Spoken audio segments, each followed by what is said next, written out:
Hello everyone. आज चाहिँ हामी जो क्लास 10 को च्याप्टर 4 हिट को केही इम्पोर्टेन्ट न्यूमेरिकल्सहरू गर्न गइरहेका छौँ। सो फर्स्ट क्वेसन हेरौँ। An iron ball of mass 4 kg is cooled from 20 degree Celsius temperature to 10 degree Celsius. How much amount of heat is released? Specific heat capacity of iron दिएको छ। So यसको solution के हुन्छ त?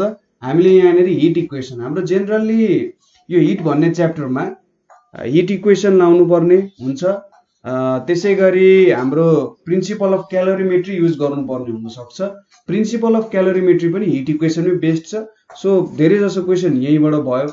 कहिलेकाहीँ चाहिँ यो फरेनहाइटलाई सेल्सियसमा लाने प्रब्लम ठ्याक्कै क्वेसनमै जोडेर सोध्न सक्छ। त्यो आयो भने पनि त्यति बेला गरौँला। सो यहाँनिर के दिएको छ? मास भनेको 4 kg दिएको छ, cooled from 20 degree Celsius. So T1 भनेको 20 डिग्री सेल्सियस रहेछ र T2 भनेको कति 10 डिग्री सेल्सियस रहेछ। सो हाम्रो चेन्ज इन टेम्परेचर कति भयो त? डेल्टा टी ले लेखियो भने T1 माइनस T2 भनेको कति भयो त?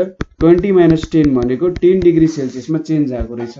हामीले यहाँ नेगेटिभ गर्दा पनि केही फरक पर्दैन थियो, तर इनर्जी पोजिटिभमै निकालौँ भन्ने हो। यदि इनर्जी नेगेटिभमा आयो भने चाहिँ के बुझिन्थ्यो भन्दाखेरि त्यो सब्सटेन्सलाई कुल गरिरहेछ भनेर बुझ्न सकिन्छ। सो तपाईँले नेगेटिभमा निकाल्नु भने खासै असर नपर्ला। अब स्पेसिफिक हिट क्यापासिटी भनेको कति छ त? हाम्रो 460 joule per KG per degree Celsius छ हैन। अब हामीले भेट्नुपर्ने के हो त? Amount of heat release. So amount of heat released, RELESED released, Q भनेको कति हुन्छ त? यहाँनिर MSDT। यम भनेको कति छ? हाम्रो 4 छ। स्पेसिफिक हिट भनेको 460 र DT भनेको कति छ? 10 छ। सो सबै मल्टिप्लाई गर्दा हाम्रो भ्यालु कति आउँछ त भन्दा 4 6 24 18400 आयो। सो 18400 जुल भनेको चाहिँ हाम्रो के हो? एमाउन्ट अफ हिट रिलिज्ड भयो हैन। एकदम सजिलो छ क्वेसन। त्यसै गरी अर्को क्वेसन के छ त भन्दा how much heat is required to raise the temperature of 200 gram of water from 20 degree Celsius to 50। Specific heat वाटरको 4200। यो त झन् सजिलो भयो। के दिएको छ त? हामीलाई मास दिएको छ 200 ग्राम, ठिक छ। 200 ग्राम दिएको छ भने चाहिँ यसलाई सुरुमा केजीमा कन्भर्ट गरौँ। 200 बाई 1000 भनेको 0.2 केजी चाहिँ हाम्रो मास आउँछ। त्यसै गरी इनिसियल टेम्परेचर लेख्नु पर्यो, अथवा चेन्ज इन टेम्परेचर लेखिदिँदा हुन्छ सिधै। चेन्ज इन टेम्परेचर, यसलाई चाहिँ हामीले DT ले नोट गर्यौँ। कति हुन्छ त? 50 माइनस 20 भनेको 30 डिग्री सेल्सियस चाहिँ चेन्ज इन टेम्परेचर भयो। अब specific heat capacity of water कति छ त? हिट क्यापासिटी अफ वाटर यसले रिप्रेजेन्ट हुन्छ जुन चाहिँ 4200 जुल per KG per degree Celsius हुने भयो। सो अब एमाउन्ट अफ हिट भनेको कति हुने भयो त भन्दा एमाउन्ट अफ हिट क्यू भनेको चाहिँ कति हुन्छ त? MSDT। M भनेको कति छ? 0.2 छ। S को भ्यालु कति छ? 4200 र यतापट्टि 30 आयो। सो यो भ्यालु हाम्रो कति हुन्छ त भन्दा 25200 जुल आउँछ। सो एमाउन्ट अफ हिट रिलिज्ड भनेको चाहिँ कति आयो? 25200 जुल चाहिँ यसको एमाउन्ट अफ हिट रिलिज्ड आयो। नेक्स्ट क्वेसन के छ भने हाम्रो a person heats 20 litres of water at 4 degree Celsius with 2016 kilo joule heat energy. 20 litre पानीलाई कति kilo joule heat energy use गर त? 2016 kilo joule heat energy use गर। How much temperature will rise भनेर सोधेको छ। सो यसको solution कसरी गर्नु पर्यो त? हामीले सुरुमा हामीलाई भोल्युम अफ वाटर कति दिएको छ त? भोल्युम अफ वाटर भनेर यसलाई V भनेर मानौँ, 20 लिटर भनेर दिएको छ। अब के हुन्छ त भन्दाखेरि 1 लिटर वाटर भनेको चाहिँ के हुन्छ त? 1 केजी वाटर भन्नु र 1 लिटर वाटर भन्नु चाहिँ एउटै कुरा हो। सो मास अफ वाटर भनेको चाहिँ कति हुन्छ त? मास अफ वाटर जुनलाई हामीले स्मल m ले रिप्रेजेन्ट गर्छौँ त्यो भनेको 20 केजीज हुने भयो। त्यसै गरी हाम्रो एमाउन्ट अफ हिट कति दिएको छ त? एमाउन्ट अफ हिट भनेर क्यू को भ्यालु कति दिएको छ हामीलाई? 2016 किलो जुल भनेर दिएको छ। 2016 किलो जुल भनेको 2016 × 1000 जुल। हामीले यसलाई 1000 जुलमा लग्यौँ। अब हाम्रो के छ इनिशियल टेम्परेचर स्पेसिफिक हिट पनि छ है। स्पेसिफिक हिट भनेको कति छ त 4200 जुल per KG per degree Celsius छ। अब स्पेसिफिक हिट पनि छ। अब हाम्रो फर्मुला त एज ओल्ड पुरानै फर्मुला छ Q is equals to m s dt भनेर छ। अब हामीलाई सोधेको के छ how much temperature will rise of it. So हामीले dt भेट्नु पर्ने छ। dt भनेको वाट। सो अब Q को भ्यालु हामीसँग कति छ त dt is equals to Q by ms गरौँ। Q को भ्यालु भनेको कति हुन्छ हाम्रो यहाँनिर 2016 इन्टु 1000 डिभाइडेड बाई m भनेको कति छ मास भनेको 20 केजी छ र स्पेसिफिक हिट भनेको 4200 छ। अब यहाँनिर कति आउँछ त भन्दा यहाँ क्यान्सल भयो यो क्यान्सल भयो अनि 42 यता 84 2016 भनेपछि यहाँनिर 24 भ्यालु आउने रहेछ।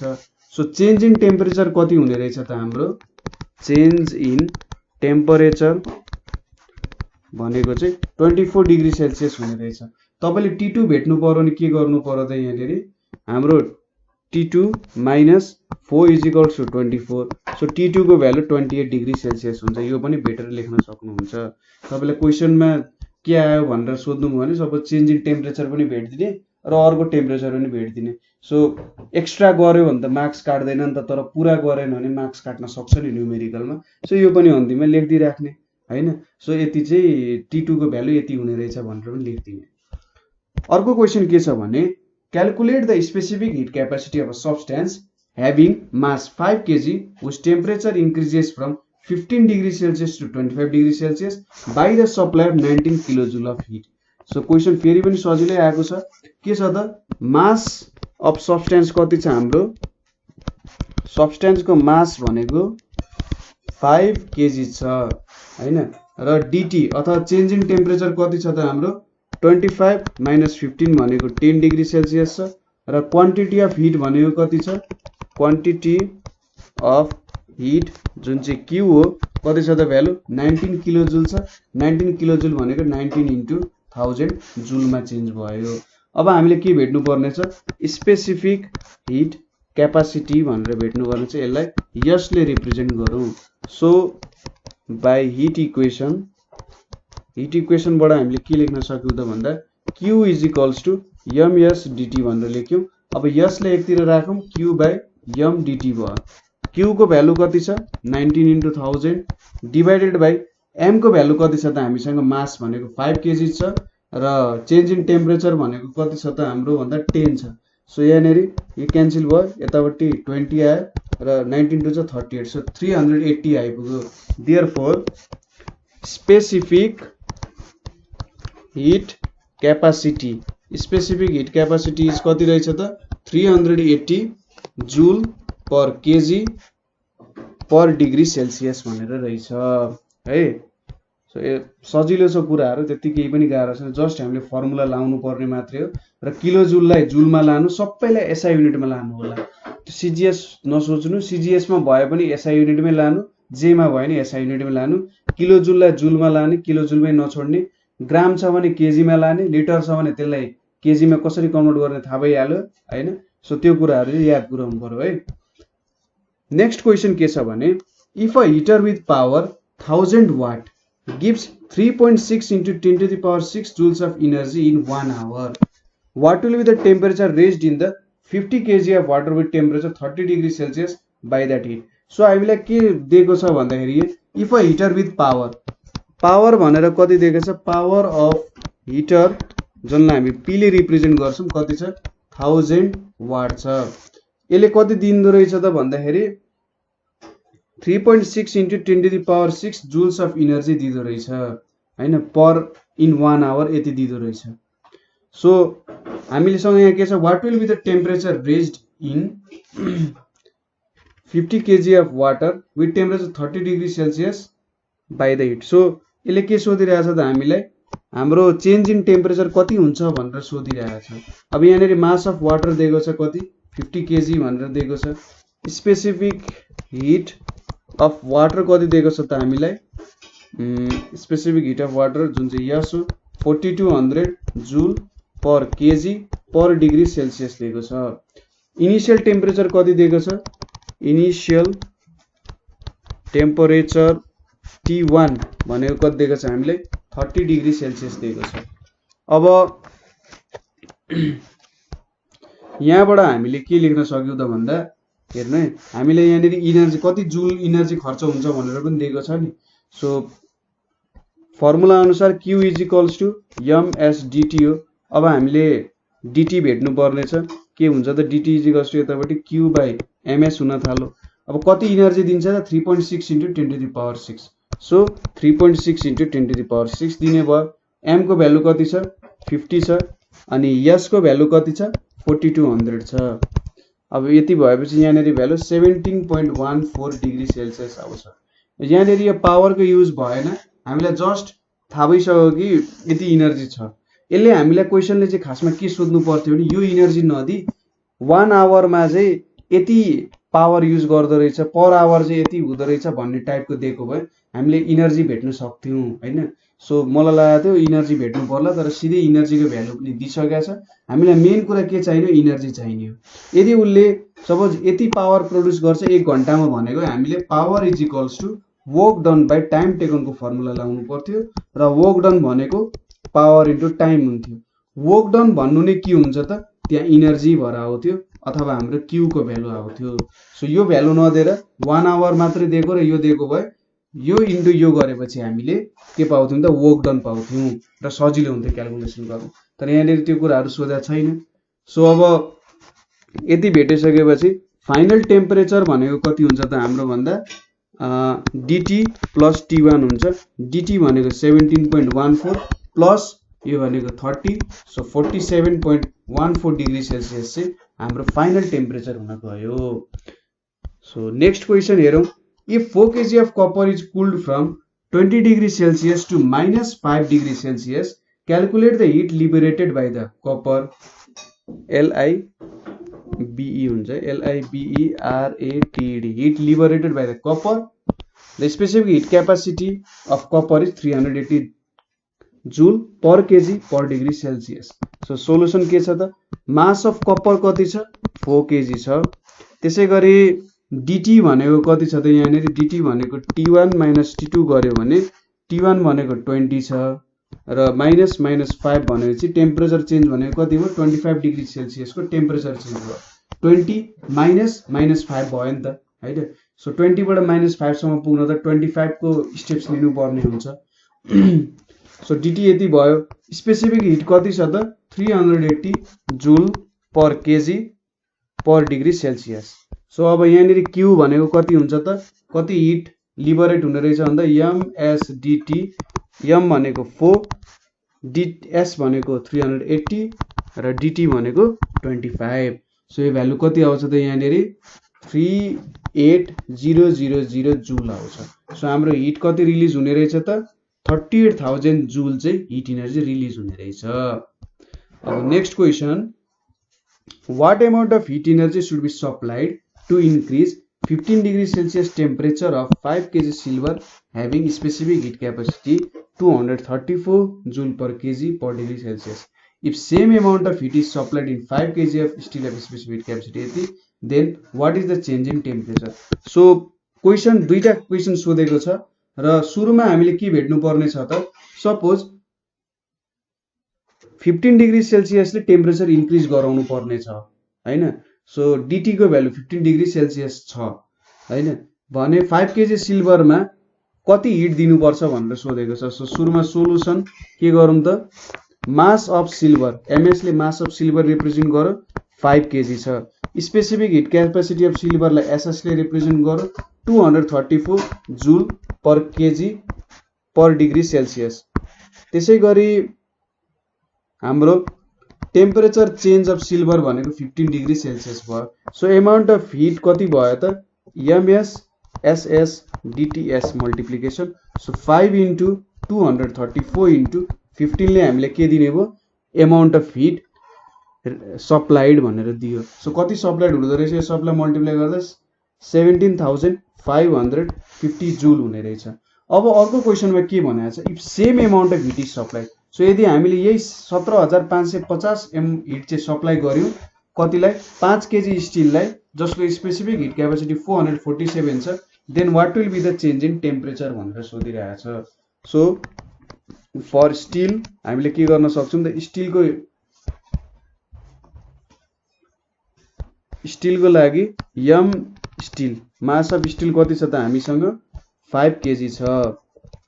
त्यसैगरी specific heat capacity of steel भनेको कति छ त 447 joule per KG per degree Celsius छ। अब हामीले के भेट्नु पर्ने छ dt भेट्नु पर्ने छ।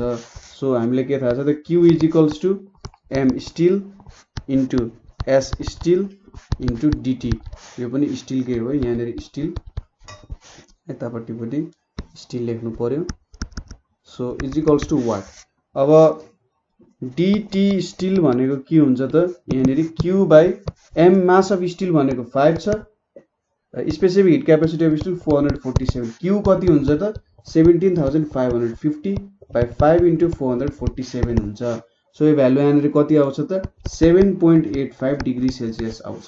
सो स्टिलमा चाहिँ यसले टेम्परेचर चेन्ज कति ल्याउने रहेछ त 7.85 डिग्री सेल्सियस ल्याउने रहेछ। यो एन्सर राइट भयो कि रङ भयो भनेर चेक गर्ने हेर्नु त हाम्रो स्पेसिफिक हिट क्यापेसिटी स्टिलको लगभग डबल छ नि सिल्भर भन्दा। सो लगभग ठ्याक्कै आधी नै चेन्ज भइरहेछ नि, हेर्नु न। सो टेम्परेचर ठ्याक्कै आधी चेन्ज भइरहेछ र यसरी चाहिँ हामीले के बुझ्न सक्छौं एन्सर चाहिँ राइट भएको रहेछ, किनभने स्टिलको टेम्परेचर राइज गर्नको लागि त धेरै हिट दिनुपर्ने हुन्छ। सो हाम्रो एन्सर चाहिँ करेक्ट छ भनेर तपाईले अड्कल काट्न सक्नुहुन्छ। नेक्स्ट क्वेशन के छ त a bucket contents 10 kgs of hot water at 70 degree Celsius. The water is cooled for bathing by mixing 20 kg of water at 10 degree Celsius. Calculate the final temperature of the mixer. So के गरिएछ त भन्दाखेरि एउटा बाल्टीमा 10 KG पानी छ जुन चाहिँ 70 degree सेल्सियसको छ अरे, त्यसमा चाहिँ के गरियो अरे 20 केजी पानी हाल्यो जुन चाहिँ 10 डिग्री सेल्सियसको छ। अब दुईटा मिक्स भइसकेपछि फाइनल टेम्परेचर चाहिँ कति हुन्छ भनेर सोधेको छ। Neglect the heat absorb by bucket. So ठीक छ। सो अब हाम्रो मास अफ हट वाटर कति छ, मास अफ हट वाटर जुनलाई m1 भनौं त्यो भनेको 10 केजी छ। त्यसैगरी temperature of hot water T1 भनेको कति छ त 70 डिग्री सेल्सियस छ। लेट फाइनल टेम्परेचर, अब वाटर मिक्स भइसक्यो सबै पानीको सब मोलिक्युलको टेम्परेचर त एउटै हुन्छ। Let final temperature of mixture be कति त भन्दा T डिग्री सेल्सियस हैन। अब फल इन टेम्परेचर कति हुन्छ त fall in temperature of hot water भनेको कति हुन्छ त 70 माइनस T हुन्छ हैन। यति डिग्री सेल्सियसले त झर्छ फाइनल टेम्परेचरमा। त्यसैगरी मास अफ कोल्ड वाटर कति छ त मास अफ कोल्ड वाटर यसलाई हामीले m2 मानिम भने 20 केजी छ। त्यसैगरी टेम्परेचर अफ कोल्ड वाटर जुन चाहिँ T2 छ यो कति छ त 10 डिग्री सेल्सियस छ। अब राइज इन टेम्परेचर कति भयो त कोल्ड वाटरको, राइज इन टेम्परेचर भनेको T माइनस 10 डिग्री सेल्सियस भयो। 10 डिग्री सेल्सियस थियो, 10 डिग्री सेल्सियसबाट त अलि माथि गयो। हामीले यो भ्यालु यसरी लेख्नुको मतलब के हो भन्दाखेरि हामीलाई पोजिटिभ भ्यालु चाहिएको छ भन्ने जस्तो कुरा सोच्ने हो। यहाँनिर एउटै कन्भेन्सन पनि युज गरिरहेछ, हायर T2 माइनस T1 जस्तो टाइपले युज गरिरहेछ। सो यही कन्भेन्सन हामीले फलो गर्छौं र यहाँनिर चाहिँ फाइनल टेम्परेचर त राइज हुन्छ। सो कतिले राइज भयो त नेगेटिभमा त जाँदैन नि त। सो यति राइज भयो भनेर लेखिन्छ। अब according to principle of calorimetry, according to principle of calorimetry, क्यालोरीमेट्रीको प्रिन्सिपलले के भन्छ त heat lost is equals to heat gained. ठीक छ, heat lost is equals to के हुन्छ हिट गेन्ड हुन्छ। और के भयो त हिट लस्ट भनेको m1 into s into 70 minus t हुन्छ। यतापट्टि m2 into s into t minus 10 हुन्छ। सो s क्यान्सल भइहाल्यो। और m1 को भ्यालु कति छ 10 छ, 10 इन्टु 70 माइनस t भयो यतापट्टि। यतापट्टि m2 को भ्यालु 20 छ, t माइनस 10 भयो। और यो कति हुन्छ 700 minus 10t is equals to 20t minus 200। और 200 यता आयो 700 plus 200 is equals to 20t plus 10t और 30t भनेको कति हुन्छ 900 और t भनेको कति हो 900/30 भनेको कति आउँछ त 30 डिग्री सेल्सियस। सो हाम्रो फाइनल टेम्परेचर कति हुने रहेछ त मिक्सचरको 30 डिग्री सेल्सियस। यो त बुझ्नुभयो होला हामीले के गर्यौं हाम्रो हट वाटर के गर्छ त 70 डिग्री सेल्सियस भन्दा तल घट्छ त्यो भएर चाहिँ 70 - t गरियो हैन। यो टेम्परेचर भन्दा त सानो हुन्छ नि त 70 - t। यहाँनेर t - 10 किन गरियो भन्दा कोल्ड वाटर जुन छ कोल्ड वाटरको टेम्परेचर माथि राइज हुन्छ 10 डिग्री भन्दा माथि पुग्छ। सो जुन हाम्रो t भ्यालु छ यो त 10 डिग्री सेल्सियस भन्दा ठुलो हुन्छ। सो t - 10 गरेर चाहिँ हामीले ठ्याक्कै टेम्परेचर भेट्यौं र क्याल्कुलेसन त तपाईले गर्न सकिहाल्नुहुन्छ। अब त्यस्तै खालको अर्को क्वेशन छ hot water of mass 10 kg at 90 degree Celsius is cooled for taking bath by mixing 20 kg of water at 20 degree Celsius. What is the final temperature? So यसको सोलुसन के लेख्न सक्यो भने मास अफ हट वाटरलाई m1 मान्यो भने त्यो कति हुन्छ 20 kg हुन्छ र सरी हट वाटरको मास कति छ त 10 kg छ हैन। त्यसैगरी हट वाटरको टेम्परेचर भनेको कति छ 90 डिग्री सेल्सियस छ। त्यसैगरी कोल्ड वाटरको मास कति छ त 20 kg छ र टेम्परेचर T2 कति छ त 20 डिग्री सेल्सियस नै छ। अब let T be final temperature भनौं हामीले T लाई चाहिँ हामीले के मानौं त फाइनल टेम्परेचर हुन्छ भनेर मान्यौं भने हाम्रो हट वाटरको कतिले चेन्ज हुन्छ त भनेको DT1 भनेको कति हुन्छ 90 - t हुन्छ 90 बाट घट्दै जाने हो। त्यसैगरी कोल्ड वाटरको के हुन्छ DT2 भनेको चाहिँ t - 20 हुन्छ कति बढ्छ त 20 भन्दा माथि बढ्छ त्यही भएर t - 20 गर्नु पर्यो। अब बाइ प्रिन्सिपल अफ क्यालोरीमेट्री के हुन्छ त m1 s dt1 is equals to m2 s dt2 s cancel भयो m1 को भ्यालु कति छ त हाम्रो 10 इन्टु यहाँनेरि 90 - t भयो यतापट्टि m2 को भ्यालु 20 छ यहाँनेरि t - 20 भयो यहाँनेरि 900 - 10t is equals to 20t - 400 भयो। So 900 + 400 is equals to 20t + 10t और 30t इज इक्वल्स टु 1300 और t भनेको कति हुन्छ 1300/30 भनेको कति हुन्छ त यहाँनेरि 43.33 डिग्री सेल्सियस आयो। सो फाइनल टेम्परेचर कति हुने रहेछ त 43.33 डिग्री सेल्सियस हुने रहेछ। सो हामीले चाहिँ यहाँनेरि केही न्युमेरिकल्सहरु गर्यौं न्युमेरिकल्सहरु सजिलै छ क्यालोरीमेट्रीको प्रिन्सिपलहरु बुझ्नु भएको छ भने क्यालोरीमेट्रीको न्युमेरिकल पनि सजिलो छ र q = msdt लाउने ठाउँमा मैले भनिहाले तपाईले राइजिङ टेम्परेचरमा फाइनल टेम्परेचर भेट्नु पर्ने हो कि dt भेट्नु पर्ने हो कन्फ्युज हुनुभयो भने दुईटै कुरा भेट्दिनु होला। dt भेटेपछि त तपाईले t2 भेट्न सकिहाल्नुहुन्छ। सो त्यतिबेला दुईटै कुरा भेट्दिने र कतै रङ हुन्छ भनेर पनि त्यो शंका गर्नु परेन किनभने सबै आन्सर झिकिदिनुहुन्छ तपाईले। सो लगभग मेन न्युमेरिकल्सहरु चाहिँ यही सोध्ने हो। अब अरु न्युमेरिकल्सहरु के छ जुन चाहिँ गर्न सकिन्थ्यो अथवा तपाईलाई आइरहेको छैन भने हामीले कमेन्ट सेक्सनमा कमेन्ट गर्नु होला। आजको लागि यति नै। Thank you for watching.